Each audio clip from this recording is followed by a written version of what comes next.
So I want to be able to do this with my horses, flip ropes around them, have them move and be okay with all that, put a little bit of pressure there, see what he does. He's fine. So he's dealing with that quite well. So that's good.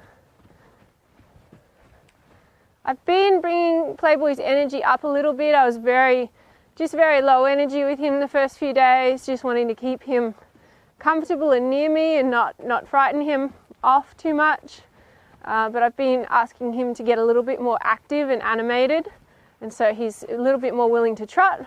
So there it touched his sheath and was around his flank, and he had a little bit of tension there when it did that. So when I get to the other side, I'll do a little bit more work there. Get a little bend on his head and neck here, reach under, keep my head up, and off we go again.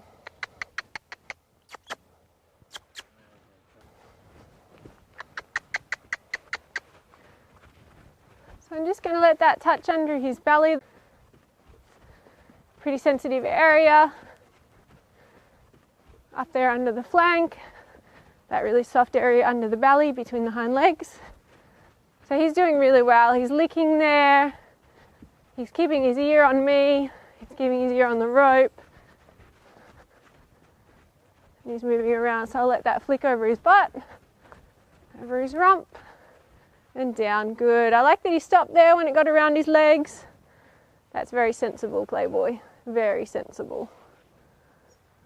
So we start by breaking things down into very small increments, very small pieces. And then as our horses get more and more experienced, we consolidate those steps.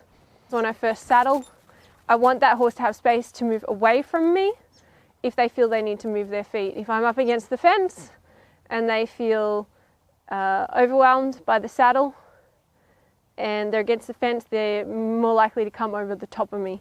And that's not something that I would enjoy. So does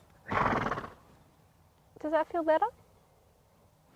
So I like to do this away from the fence to make sure he has plenty of exits other than my direction. I'm going to get a little bend on him. Get the other strap. Good boy. Let him feel that under his belly. Alternating tension. Start to increase the length of time. Push him up into a trot.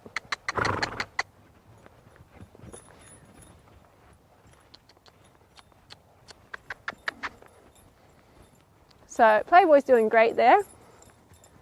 So I'll just bring him back in.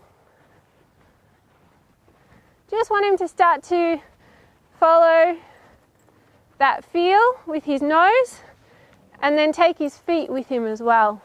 So there, that was a really nice little turn. Going to take him left before he gets to the fence. Good, good boy. Good boy.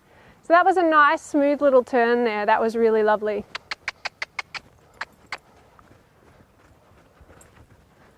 Keep him around this way.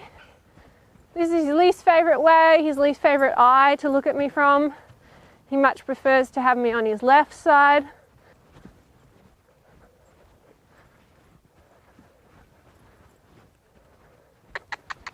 Left turn.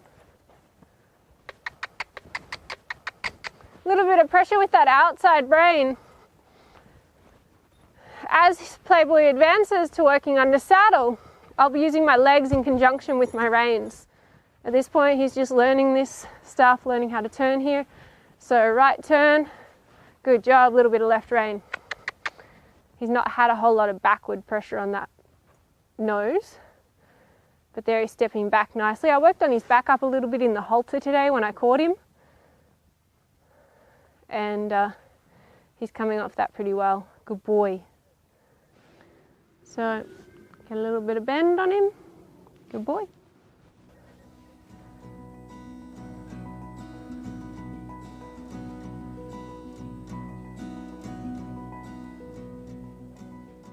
So just because I got my knee up when I was on the other side and I got laid over him for longer, I don't expect to achieve that straight away on this side. I need to still work him up to that point on this side.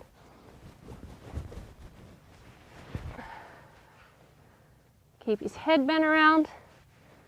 Let him have a sniff. There, he's a bit unsure. I'm going to slide off.